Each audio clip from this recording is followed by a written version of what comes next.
Assalamualaikum warahmatullahi wabarakatuh. Bismillahirrahmanirrahim. Nahmaduka ya ghafur ya syakur. Wa salli wa sallim barik ala sayyidina maulana Muhammadin wa ala alihi wa sahbihi asma'in nama ba'du. Orang itu cara berpikir nuruti nafsu, itu yang bahaya. Makanya Quran kritik ara'aita man ittakhadha ilahahu hawa. Orang yang cara berpikir itu nuruti hawa nafsu. Kalau zaman Nabi, zaman sahabat, zaman ulama itu enggak seperti itu. Sehingga cara berpikir itu lucu. Makanya kata Nabi, absyiru ya ma'syaral muslimin, kata. Kamu harus senang ya ma'syaral muslimin. Allah sekarang buka pintu langit yang sebelumnya enggak pernah dibuka. Dan Allah yubahi bikum malaikata, dan Allah membanggakan kamu kepada para malaikat. Kenapa? Umatnya Muhammad, umatnya Rasulullah Muhammad SAW itu kalau sampai kepengen mati setiap saat itu baik, itu resepnya gampang kata Nabi. Addu faridotan wantadzoru ukhra. Jadi Allah memberitahu, ya Muhammad, umatmu ini luar biasa. Jadi misalnya tadi kita sholat subuh, ditanya, Bahak kamu sekarang ngapain? Nunggu sholat duhur ya. Setelah sholat duhur ditanya lagi, nunggu apa asar. Sehingga faman kanat hijratuhu ila Allah wa rasulih fa hijratuhu ila Allah. Jadi kalau ya sudah ini tak ijazahkan. Kalau setelah salat subuh nunggu apa? Duhur. Setelah duhur nunggu. Sehingga ketika kita mati itu statusnya penunggu sholat. Tapi kamu kan enggak miskin. Kenapa? Penunggu kaya. Oh, itu enggak masuk surga ya. Penunggu kemapanan. Berarti kan menunggu sesuatu yang seleranya nafsu. Beda kalau penunggu sholat. Berarti kamu di dunia menunggu ritual ibadah. Maka di antara ijazahnya Nabi apa? Addu faridotan wantadzoru ukhra. Melakukan satu fardu. Kemudian kita menunggu tugas berikutnya. Jadi ini hati saja setelah subuh nunggu apa? Duhur. Setelah duhur, meskipun kita di perapatan, ya apa? Nunggu asar. Tapi ya asar betul, jangan nunggu tok pas asar. Jadi sebetulnya umat ini gampang sekali. Jadi di antara kebanggaan Allah, yubahi itu Allah bangga dengan malaikatnya adalah umat ini adalah addu faridotan wantadzoru ukhra, melakukan satu fardu kemudian menunggu berikutnya. Dari mengkhidmati kampus, ingin mengkhidmati masyarakat, dari satu masyarakat lokal Semarang menjadi sampai sekarang sampai Banjarmasin, Sula mau bikin kampus di sana terus gitu. Dari satu tugas ke tugas yang makanya Islam diajarkan setelah satu tugas selesai faida faruq tafan. Jadi sehingga hidup kita itu dinamis, dari satu kebaikan menunggu kebaikan lain, dari satu kebaikan menunggu, sehingga hidup kita ngapain? Menunggu satu kebaikan. Ini sudah masuk faman kanat hijratuhu ila Allah wa rasulih fa hijratuhu ila Allah wa rasulih. Sehingga orang bayangkan kalau kita direkam Allah, Gusti kula ampun mati nak dereng sugih. Wis melarat puluhan tahun, sakit, nunggu sesuatu sing sifatnya nafsu, kepengin sugih. Sugih tok jak cukup. Tahu buruh nobong sing tahu ngenyek ndekne lho, itu kan urung-urung wis dendam. Saya belum mau mati sebelum kaya dan buruhkan orang yang pernah melecehkan saya. Terus ngono akhirnya mati urung sugih. Berarti wis fakir matine hasud. Mau itu ngenes dunia akhirat kan kira-kira itu.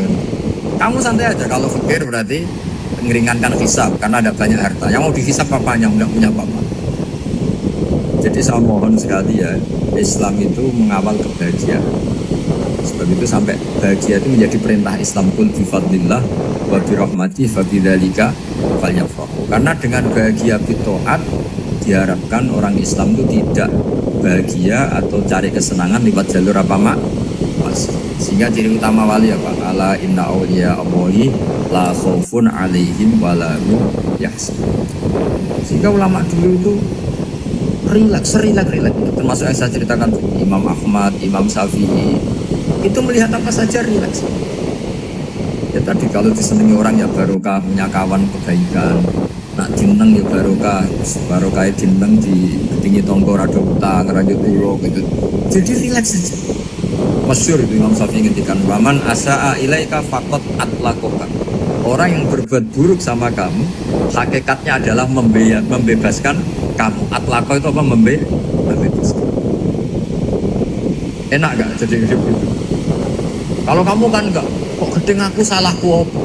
Malah kamu ujub tuh, orang kok gak tahu salahnya.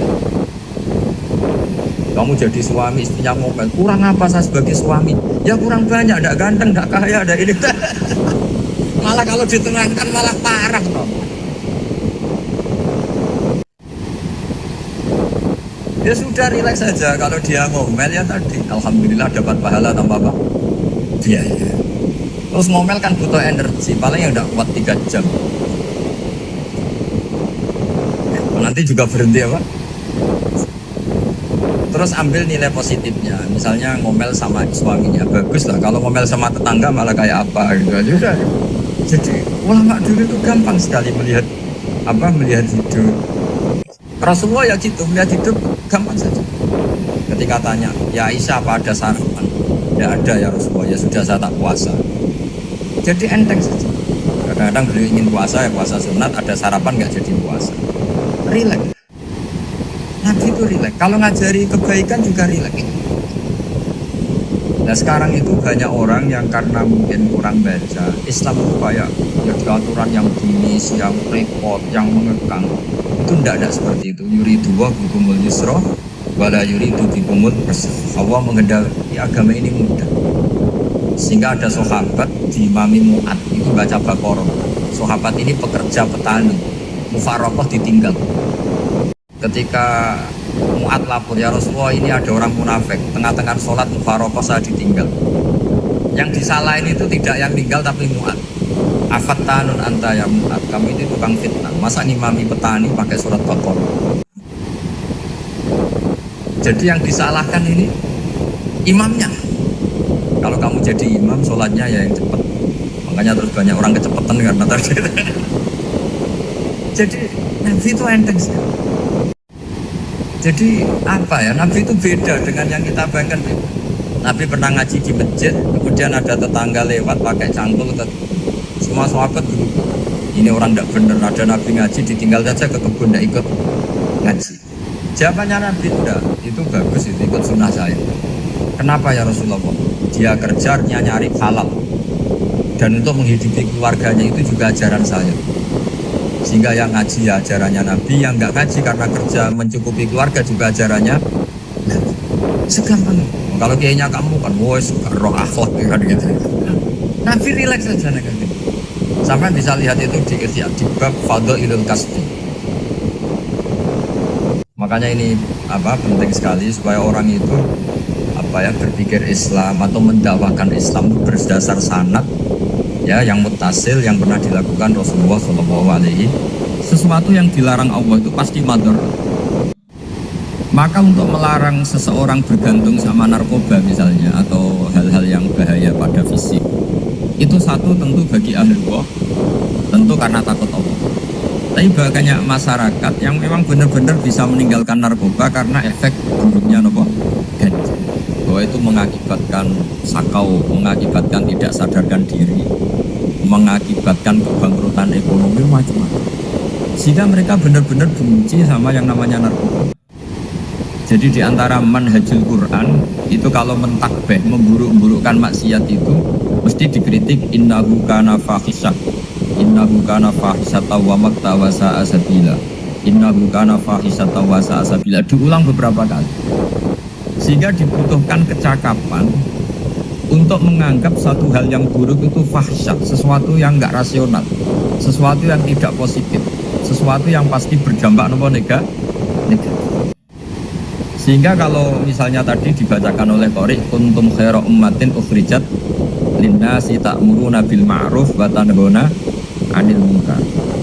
Untuk berhenti dari kemungkaran itu satu takbihun litil kal munkar atau litil kal munkarat, bahwa munkarat itu kita cap, kita stigmasi bahwa itu buruk sekali. Seperti Nabi mengajarkan pemuda tadi, masa kamu suka ibu kamu digitukin lelaki lain, putri kamu, bulik kamu, bude kamu, sehingga orang ini pikirannya termindset betapa buruknya zina.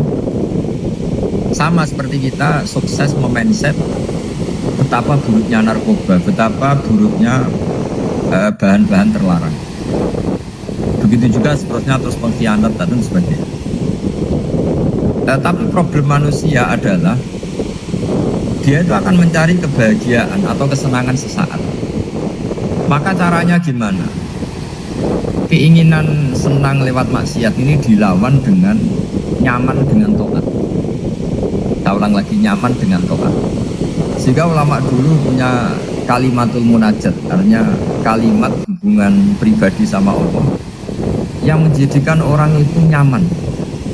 Dan ini yang diajarkan kitab-kitab tasawuf. Kitab tasawuf itu sukses mengajarkan melihat alam raya ini semuanya nyaman, termasuk yang mengecewakan. Itu dianggap nyaman. Saya berkali-kali mengajarkan ilmu ini karena ini musalsal ila Rasulillah SAW. Itu pernah suatu saat Imam Ahmad itu dipanggil sama tetangganya, anak muda. Tentu Imam Ahmad ini orang yang sangat soleh, sangat waroi, sangat tunduk sama perintahnya Allah dan Rasul. Muda tadi manggil, ya Ahmad, datang ke rumah saya. Imam Ahmad datang. Setelah sampai ke pemuda tadi, sudah pulang lagi, saya tidak butuh kamu. Pulang lagi. Setelah sampai rumah dipanggil lagi, ya Ahmad, datang lagi. Datang lagi. Oh, saya tidak jadi butuh, pulang lagi. Sampai 3 kali. Dan itu perangai apa? Ekspresi Imam Ahmad itu atau ulama lain yang sesoleh beliau itu nyaman, indah. Beliau tetap senyum-senyum, nyaman. Beliau tidak tersinggung, tidak terprovokasi, tidak, ya pokoknya tidak tersinggung, kelihatan nyaman. Lama-lama pemuda ini terus tanya, ya Ahmad, kamu saya perlakukan seperti ini kok tidak tersinggung? Kamu senyum-senyum saja, happy-happy saja. Jawabnya Imam Ahmad itu unik. Wahai pemuda, saya kamu panggil itu senang sekali. Karena kata Nabi, kalau kamu iman dengan Allah dan Rasul, maka hormatilah tetangga. Jadi saya senang. Karena nuruti perintah Allah untuk menghormati tetangga. Jadi tidak ada urusannya dengan kagetnya kayak apa. Jadi dipanggil tetangga ya senang karena melakukan perintahnya Allah dan Rasul, yaitu ikramul jar, wal yukrim jaro. Disuruh pulang, kamu ingin saya pulang, ya saya pulang. Disuruh datang, ya saya datang. Jadi saya tidak tersinggung, saya tidak ada urusan dengan kamu. Urusan saya dengan Allah Subhanahu wa Ta'ala. Itu kalau bapak-bapak istrinya ngomel terus sabar itu ya bagus. Saya tidak punya urusan. Kalau kamu terprovokasi oleh istri, berarti kamu didikte oleh makhluk. Masa seorang rektor didikte makhluk? Kan tidak keren. Apalagi seorang habib didikte makhluk, kan nggak keren. Yang bisa mendikte kita hanya Allah Subhanahu wa Ta'ala. Dan Allah mendikte kita, mengajarkan kita wa asyiruhunna bil ma'ruf fa in karihunna fa asa an takrahu shay'an wa yaj'alallahu fihi khairan. Jadi cara melihat istri kita bawel gitu atau cerewet, alhamdulillah ini ada pahala tanpa modal, cukup sabar. Kalau istri kamu sedang mesra malah mintanya ke mall, malah biayanya tinggi. Murah mana dapat pahala dimarahin sama saat mesra minta ke mall? Milih yang pertama kan? Nah ya itu tidak usah modal. Ya gitu aja. Jadi kalau istri sedang marah bawel, anggap saja ini rezeki. Dapat pahala tanpa apa? Biaya. Tapi kalau pas rukun malah nantang ke mall, biayanya malah tinggi. Jadi ulama dulu itu melihat dunia itu happy.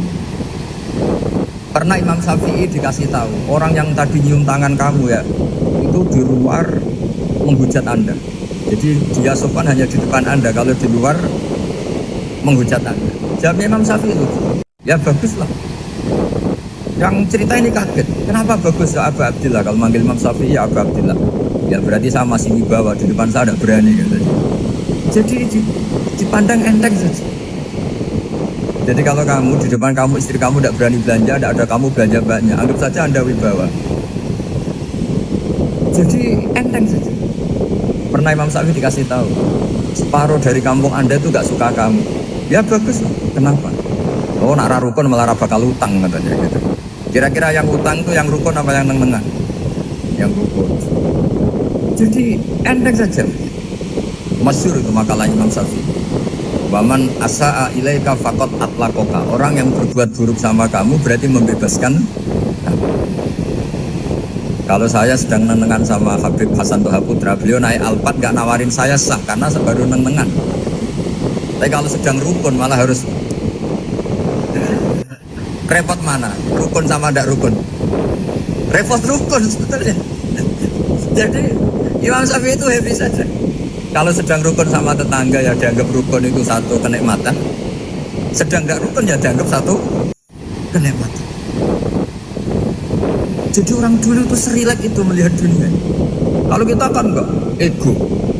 Wah saya ini suami kok dimarahin istri. Wah ini egonya bangkit. Padahal egonya bangkit itu ada kebodohan di sini. Yaitu seorang rektor didikte seorang istri, seorang makhluk. Apalagi kalau Anda daftar wali itu tidak akan jadi wali. Ini wali kok tunduk sama makhluk. Karena didikte apa?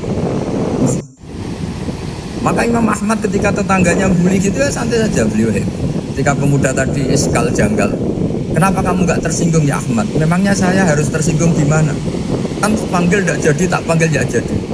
Hei pemuda, saya ini tidak punya urusan dengan kamu. Saya nuruti kamu karena perintahnya. Saya senang melakukan perintah Allah, harus berbaik sama kamu. Sampai 3 kali. Ajarkan Muhammad atau katakan Muhammad pada umatmu, sebaiknya atau seharusnya mereka hanya gembira dengan melihat fadlnya Allah dan rahmatnya Allah. Ini harus kita pahami mulai dari konstruksi yang paling pokok, yaitu akidah. 2 ahwal. Ahwal itu 1 perilaku sosial. 3 mutamimat, sesuatu yang tidak pokok tapi kita butuhkan dalam mengawal hidup ini. Saya beri contoh, sampai maksiat itu karena cari kesenangan. Misalnya baru penat itu ingin senang, ada orang yang macam-macam lah, ingin melihat maksiat, apa itu pornografi, apa nyabu, apa macam-macam. Itu sebetulnya agama punya konsep yang luar biasa, yaitu seharusnya seseorang itu gembira dengan ketaatan. Lalu pertanyaannya caranya gembira gimana? Gembira itu mudah. Jadi misalnya kamu sujud sama Allah Subhanahu wa taala. Terus cara berpikir begini. Sekaligus jazah. Cara berpikir begini. Ya Allah, ini kata Sayyidina Ali, kafani izzan an aku nalaka abdan wa kafani fakhron an takuna li rabban. Ya Allah, betapa sialnya saya andaikan saya jadi budak dari makhluk yang sama. Misalnya sampean seorang kiai atau rektor atau doktor atau orang terpelajar, kemudian kamu jadi budak atau hamba dari makhluk yang setara, betapa hinanya saya. Maka kata Sayyidina Ali, ya Allah saya ini cukup bahagia, cukup bangga karena jadi budak, jadi hamba dari zat yang super atau yang maha super. Jadi kok Allah Subhanahu wa ta'ala. Sehingga ada kebahagiaan yang luar biasa karena menjadi hambanya Allah Subhanahu wa ta'ala. Setelah bangga dengan jadi hambanya Allah, maka kita akan malu. Malu misalnya kok saya bahagia itu melihat pornografi, melihat maksiat. Itu menjadi malu. Kenapa saya bisa didikte oleh hal-hal seremeh itu? Ya, kita malu karena didikte oleh hal-hal yang seremeh itu. Karena kita didikte oleh nafsu. Jadi izzatun nafsi, satu harga diri seseorang itu harus dihidupkan untuk hanya tunduk kepada Allah SWT. Sehingga Nabi itu melatih satu logika tarkul ma'asi. Nabi itu dulu ketika ada seorang pemuda yang ya karena mungkin pemuda ya, dia itu mau masuk Islam, tapi uniknya kata pemuda tadi, saya masuk Islam tapi asal dibolehkan bebas zina. Jadi ini agak sabrek. Jadi mau masuk Islam syaratnya dibolehkan apa? Zina atau free sex, karena orangnya agak hiper. Itu Nabi tidak langsung mengancam dengan neraka. Ketika mau pamit gitu semua sahabat melarang. Jangan, kamu jangan suara Nabi. Itu permintaan yang nggak masuk akal. Setelah lama ditahan terjadi kegaduhan di masjid. Nabi dengar itu ada apa ya? Itu ada pemuda yang mau masuk Islam tapi yasta'dzinu zina. Tapi mereka minta izin Nabi untuk tetap boleh zina. Kata Nabi, pemuda itu suruh masuk, suruh menghadap saya. ketika menghadap Nabi, saya ulang lagi ketika menghadap Nabi, Nabi mengajarinya itu luar biasa. Nabi tidak langsung mengancam dengan neraka atau dengan azab surga. Tapi kata Nabi, atuhibbuhu li ummik. Kamu suka kalau ibu kamu itu jadi demenannya orang banyak? Oh enggak ya Nabi, yang demen ibu saya tak bacok kan. Karena ini agak preman, di mana-mana orang ngakal agak preman. Atuhibbuhu li bintik. Kamu suka kalau putri kamu ya digitukan orang-orang? Oh ya enggak Nabi, yang gitukan putri saya tak bacok. Atuhibbuhu li kholatik. Kamu suka kalau bule kamu digitukan? Atuhibbuhu li ammatik. Kamu suka kalau saudara bapak kamu digitukan? Nabi itu mengeset ya. Cara sekarang itu di otak mungkin. Nabi itu meluruskan otaknya anak muda itu. Betapa buruknya zina. Cara bahasa Arab ditakbih. Betapa buruknya zina. Kamu suka kalau korbannya ibu kamu, putri kamu, bude kamu, bule kamu. Sehingga orang itu matur ya hasbuka ya Rasulullah, ini sudah cukup. Saya tidak pernah melihat sesuatu seburuk zina. Fa'al kawah fi qalbihi bukhtasina. Kemudian Allah meletakkan di hatinya, menanamkan benci zina. Sehingga akhirnya pemuda tadi menjadi iffah, menjadi menghindari zina. Artinya begini, ini mungkin yang lolos dari para kita sebagai dai, kita tidak belajar banyak tarbiyahnya Rasulullah Shallallahu Alaihi Wasallam. Jadi kalau kita benci maksiat itu jangan hanya ditakbir, ditakutkan neraka itu enggak, jangan hanya itu, tapi di logika. Jadi kalau kita menghindari maksiat itu selain karena takut azab, itu ada logika, ada rangkaian pikiran yang menjadikan kita anti satu perbuatan apa maksiat. Jadi misalnya gini ya, kira-kira ginilah kalau contoh gampang, ada orang gitu ya nyanyi dengan pakaian yang mungkin pornografi. Mungkin pemuda-pemuda ingin melihat itu, tapi bisa diobati gini, kok enak dekne mergawe kok tak bayar ya, aku kehilangan duit. Meskipun dengan logika yang agak serampangan, yang penting menjadi kita ini punya harga diri untuk tidak tergantung hal-hal seperti itu. Sehingga Nabi itu cara menggambarkan tadi mulai atuhibbuhu li ummik, kalau ibu kamu jadi demenannya orang lain. Pemuda tadi bilang yang demen ibu saya mau sagu. Tambah lagi atuhibbuhu li bintik. Bagaimana kalau korbannya putri kamu, bule kamu, bude kamu. Sehingga terus si pemuda tadi betapa buruknya zina, betapa murahnya zina. Akhirnya pemuda tadi al-qawwa fi qalbi bukhtasina. Terus kemudian pemuda tadi itu sangat membenci dengan apa? Nah, pikiran-pikiran seperti ini harus kita tanamkan. Harus kita tanamkan supaya orang itu benci melakukan maksiat karena satu memang takut suhtullah, takut dibunuh Allah, dan dibenci Allah. Dua, memang logika kita mengarahkan tidak maksiat. Saya beri contoh ya betapa pentingnya mindset ya, cara berpikir. Orang itu menjadi kikir itu karena nganggap hidup itu lama dan uang itu penting. Kalau zaman Nabi itu sederhana kalau melihat hidup. Pernah suatu saat Nabi itu punya jatah makan, karena Nabi itu hidupnya juga pas-pas. Jadi Nabi itu unik, beliau di satu sisi kaya raya, bisa merumah Abu Hurairah, Ammar, Suhaib. Ashabu Sufa itu dirawat Nabi semua. Itu kan kaya, bisa merawat sekian orang. Tapi di sisi yang lain untuk pribadinya beliau miskin. Kadang nggak bisa makan hari itu. Tapi di saat yang sama bisa merawat Ahlus Sufa.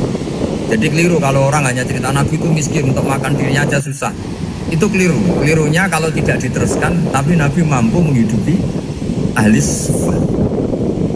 Singkat cerita, jatah makannya Nabi itu dikasihkan orang ketika Nabi ditanya, ya Aisyah, makanan jatah saya di mana? Oh ya Rasulullah, tadi ada orang minta tak kasihkan, maka makanan itu habis. Apa kata Nabi? Kamu salah Aisyah. Yang kamu kasihkan itu justru yang masih. Ya yang kamu kasihkan itu justru yang masih. Sehingga Nabi menganggap, makanya Nabi terus ngendikan. Ya kalau mukhatabnya lelaki ya kira-kira begini. Wahalla kamin malika illa ma akal tafa'afnaita walabista fa'ablaita. Terus hanya watasoddaqta fa'abqaita. Harta kamu ya kamu makan kemudian ke WC jadi kotoran, atau punya pakaian mewah nanti rusak. Wa tasaddaqta fa abqaita, ada yang kamu sedekahkan yaitu yang abadi sampai akhir. Sehingga banyak pengusaha yang mencintai saya setelah tak ajari hadis itu, misalnya punya uang 1 miliar karena dia spekulan atau pedagang rawan bangkrut, disedekahkan ke masjid 50 juta, yaitu yang abadi. Jadi kalau suatu saat bangkrut, dia masih punya uang 50 juta di akhirat. Jadi Nabi itu mengajari sedekah itu apa? Ya sedekah itu pengabadian uang. Kalau kita kan enggak, bilang sedekah itu nguras. Itu pikirannya setan dan pikirannya orang Islam. Itu cara berpikir setan, bukan cara berpikir umat apa. Sehingga Sayyid Ali Zainal Abidin itu kalau ada orang minta, kemudian beliau ngasih, itu beliau bilang gini, marhaban biman hamala zati ilal akhirah. Matur nuwun nggih jenengan sembeta sangu kula nate. Jadi dianggap teller saja. Orang yang minta uang beliau itu dianggap tukang nyatet bank karena sudah ditabungkan. Ya sudah. Kalau kita kan enggak, wah pengemis tunggang ini. Kecuali pengemis profesi ya mungkin kita agak-agak enak. Pada zaman akhir tuh ada pengemis apa?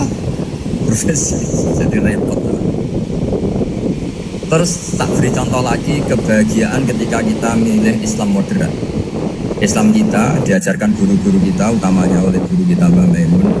Saya juga sering ketemu beberapa ulama dunia, termasuk Habib Umar. Saya juga ikut sowan ke sini pas beliau sama Habib ini Hasan Toha Putra di sini sama orang-orang moderat. Itu cara berpikir juga luar biasa indah. Beliau pernah cerita ya, beberapa ulama banyak yang cerita itu. Saya pernah diceritani seorang alim ketika ada orang ekstremis mau ngebom di tempat maksiat. Kebetulan yang maksiat kebanyakan ya orang Islam, karena di negara yang mayoritas Islam. Ditanya sama Syekh Sa'rawi. Syekh Sa'rawi itu mufasir top di mana? Mesir. Ini mau tak habisin karena mereka orang Islam kok maksiat terus. Terus ditanya sama Imam Sa'rawi, laumatu ala khini ma'asihim aina masiruhum. Kalau mereka mati dalam keadaan maksiat, mereka kemana? Ya ilanar, mereka pasti masuk neraka. Ditanya sama Imam Sa'rawi, wahal masiruhum ilanar muradun nabi amla. Punya umat maksiat kemudian mati masuk neraka, itu yang diinginkan Nabi apa enggak? Ya tidak aja. Ya sudah, enggak usah dibom, ditunggu tobatnya. Karena kalau mati dalam keadaan itu ke neraka, dan itu tidak yang diinginkan Rasulullah Sallallahu Alaihi Wasallam. Terus ekstremis ini menjadi tobat, tidak berpikir ekstremis mas. Jadi orang itu harus berpikir mindset yang baik. Meskipun kadang berpikir baik itu ya agak-agak kacau. Ada seorang wali majdzub itu kalau berdoa agak kacau, tapi nggak bisa dibantah. Masyhur itu doa itu. Ini sekaligus ijazah, tapi kalau sebelum wali nggak boleh. Itu datang ke makamnya Rasulullah SAW. Terus doanya itu begini, ya Allah sekarang terserah engkau. Ya Allah sekarang terserah engkau. Jika saya kamu jadikan orang soleh, jika saya engkau jadikan orang soleh, maka surra habib, maka kekasihmu ini senang. Yang susah musuhmu yaitu setan. Tapi kalau engkau menjadikan saya orang fasik, maka yang susah kekasihmu, yang senang musuhmu. Jadi kan punya dua pilihan itu. Wah itu kan doa tapi kayak teror gitu. Ya jadi berdoa di Raudhah. Wah itu mesti mandi itu karena agak-agak maksa Tuhan itu. Ya Allah, engkau punya dua pilihan. Jika saya jadi orang soleh, maka kekasihmu ini senang, musuhmu yang susah yaitu setan. Tapi jika saya jadi orang fasik, maka musuhmu yang senang, kekasihmu yang susah. Mohon terserah jenengan, mau menyenangkan kekasihmu apa menyenangkan musuhmu gitu. Kira-kira gimana? Kalau tertarik boleh doa itu dipraktekkan. Tapi kayaknya kalau copy paste itu gak keren, apa? Jadi dulu orang itu muamalah sama Allah dan Rasul itu rileks. Rileks itu nyaman karena ya tadi qul bi fadlillah wa bi rahmati fa bidzalika falyafrah. Sehingga Imam Izzuddin bin Abdissalam itu ngendikan innalladzina yarmunal muhsanatil ghafilat. Di antara kebaikannya ibu-ibu atau mbak-mbak ini harus berstatus ghafilat. Perempuan-perempuan pelupa. Ghafilat itu pelupa. pelupa dari kenikmatan maksiat sehingga mereka dengan taat. Misalnya ada ibu-ibu atau bapak atau juga bapak-bapak tahajud, kemudian nyaman dengan tahajud itu. Kira-kira terbersit enggak ingin maksiat? Enggak kan, karena sudah nyaman dengan tahajud, dengan taat. Maka dibutuhkan kenyamanan dalam beribadah. Sebab itu ala bidzikrillahi tatmainnul qulub.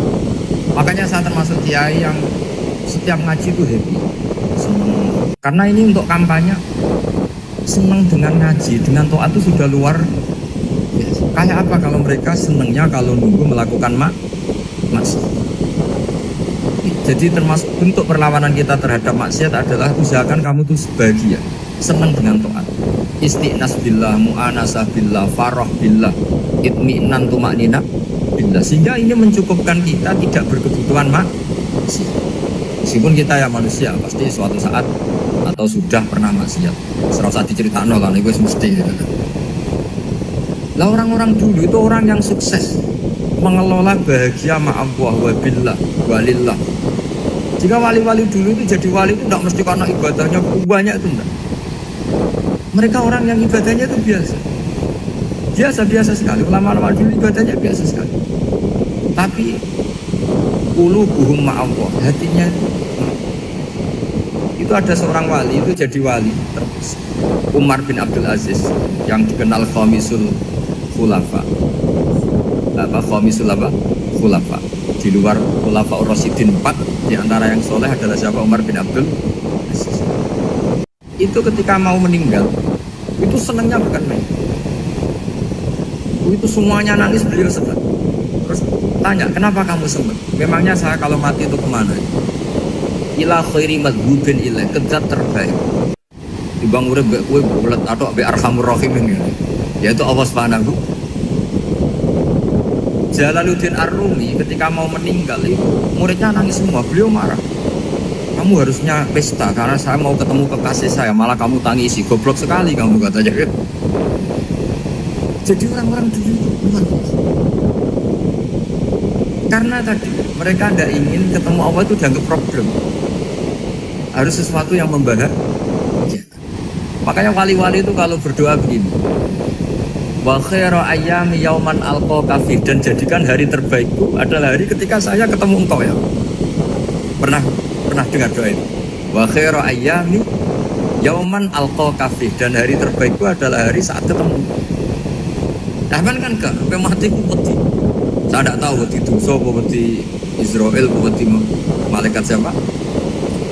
Mungkar Nakir. Sebenarnya tidak perlu seperti itu. Karena cara pandang Nabi itu ini bisa dipraktekkan. Kalau kamu orang baik, mati artinya apa? Ya baik. Karena husnul. Kalau kamu orang yang buruk, itu kata Nabi, anggap saja mati itu akhir dari keburukan kamu. Nah, aku urip terus malah maksiat terus. Maka Nabi itu kalau ngajari kita berdoa gini, Allahumma ij'alil hayata ziyadatan li fi kulli khairin wal mauta rohatan li min kulli syarr. Ya Allah, kalau saya hidup ya anggap saja ziyadah fi kulli khairin, berpotensi nambahi kebaikan. Kalau saya mati anggap saja ini akhir dari segala keburukan. Maka saya berkali-kali punya tradisi ulama-ulama NU, ulama-ulama pesantren, ya ada hanya NU, pokoknya ulama-ulama alim. Itu kalau ada orang mati, orang nakal gitu mati, ini saya gitu, itu hadirin mesti gak terima. Wapi nanti ngomong bakal. Tapi dipaksa sama kiainya, saya gitu. Lama-lama dipaksa. Saya gitu. Padahal yang hatinya kiai, wis ra iso maksiat meneh, saya gitu.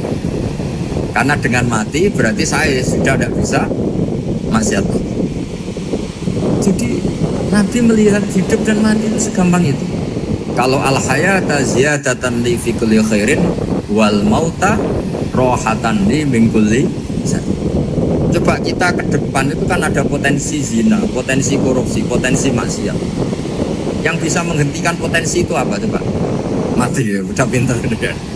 Sudah maju ya. Berani mati. Berani. Tapi jangan di sini kalau panitia. Artinya yang selama ini kita risau dengan kematian, dengan apa? Nabi ngajari kita tadi. Allahumma ij'alil hayata ziyadatan li fi kulli khairin wal mauta rohatan li min kulli syarr. Ya Allah, jadikan hidup ini sebagai bekal menambah kebaikan, dan suatu saat kalau saya mati, semoga itu akhir dari segala keburukan. Jadi artinya Nabi itu ngajari kita itu positif terus. Sama seperti ulamanya tadi. Nak lagi rukun mbek tonggo ya sanggep ae kanca keapian. Nak nenengan ben ra utang tenan. Dadi pokoknya penak terus itu. Nak bojo lagi ngamuk, alhamdulillah gak ngajak belanja. Nak pas rukun ya alhamdulillah kok lagi rukun. Jadi gampang semua. Makanya ada seorang alim itu ngendikan begini, ada yang tanya. Saya tuh dulu ketika kaya, teman saya sering main ke saya. Setelah saya miskin gak ada teman-teman yang ke saya. Dikira si Habib ini kebetulan orangnya Habib itu mendukung keluhan dia, ternyata enggak. Si orang alim itu bilang gini, malah bagus tuh gitu. Kowe wis melarat buruhe wong. Ya sudah kamu miskin buruhnya orang lain. Misalnya tukang manol di pasar atau tukang becak. Kemudian teman-teman kamu datang, malah kamu malu tuh jadi tontonan. Bagus kalau mereka lupa pas kamu miskin enggak ada yang lihat katanya. Jadi apa ya, dianggap enteng saja. Akhirnya orang ini nggak jadi ngeluh. Selama ini kan kita ngeluh ya, ketika miskin teman-teman nggak datang. Coba kalau mereka datang pas kamu buruh bikin foto di orang lain, mantan bos buruh, malu gak? Milih datang kepada? Ya, sudah bener itu. Jadi ulama dulu itu, makanya sering baca biar tahu solusi hidup. Jadi ulama dulu itu gampang sekali melihat kehidupan itu, gampang sekali, indah, gampang. Kebahagiaan ini pula yang harus kita latih dalam melakukan ketaatan. Tapi memang obsesi saya terbesar atau cita-cita saya terbesar memang setiap ngaji saya ingin orang mukmin semuanya itu bahagia. Dengan bahagia itu mereka tidak neko-neko ingin mencari kebahagiaan lewat jalur apa mas. Sehingga dalam konstitusi ulama yang ditulis di kitab-kitab usul fikih, dan itu kitab yang saya kaji, selalu saya kaji, itu membela-bela sesuatu yang mubah itu sampai luar biasa. Karena melihat mubah itu, misalnya Anda tidur itu berstatus mubah, Anda bermain catur berstatus mubah, Anda rileks sama teman jagungan semalam dengan teman rektor atau dosen atau yayasan, itu melihatnya bukan mubah tapi tarkul maksiyah. Misalnya saya semalaman asik musamarah itu jagungan malam sama Habib Tuhal Munawar. Itu awang hitungnya bukan, wah ini jagungan kalau tidur tidak penting tuh enggak. Malam itu tidak ke dugem, tidak ke tempat maksiat. Sehingga ada ulama yang mengatakan mubah itu enggak ada. Saya ulang lagi, mubah itu enggak ada. Kan umumnya ulama bagikan wajib, ya kan, haram gitu. Terus diantaranya mubah, sunat, makruh. Ada ulama yang mengatakan mubah itu tidak ada. Kenapa? Logikanya begini, ithma min mubahin illa wa yatahaqqaqu bihi tarku haramimma. Karena tidak ada mubah yang Anda lakukan kecuali saat itu pasti ditinggalkannya sebuah keharaman. Misalnya Anda sedang jagungan sama istri di luar, di rumah, asik di rumah semalaman, mungkin bahas hal-hal yang ringan, mungkin lihat sinetron atau apa yang ringan.